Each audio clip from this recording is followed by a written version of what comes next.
Hey everybody, it's Beth. Today I'm using these 3 wooden pallets that are from Dollar Tree.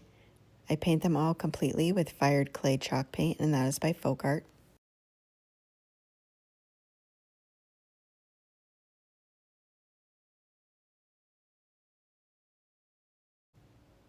I then take this 1.5" wooden spool I got from Hobby Lobby, as well as some antique wax by Waverly.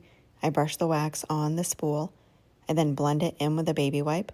It smooths it out and removes any excess wax.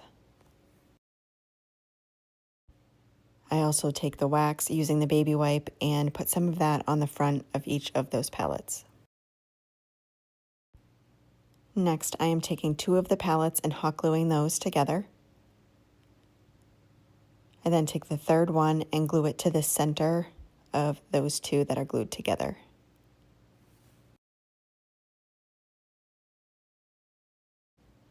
I then add some hot glue to the top of those pallets and place down the wooden spool. I add some hot glue around that and add on some Spanish moss. I then trim up the excess moss.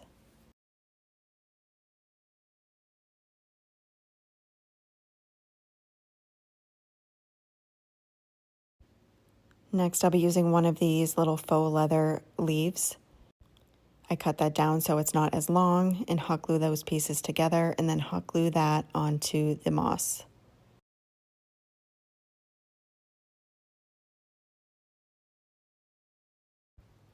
And then add a little bit of hot glue on the bottom side of that just to keep it more in place.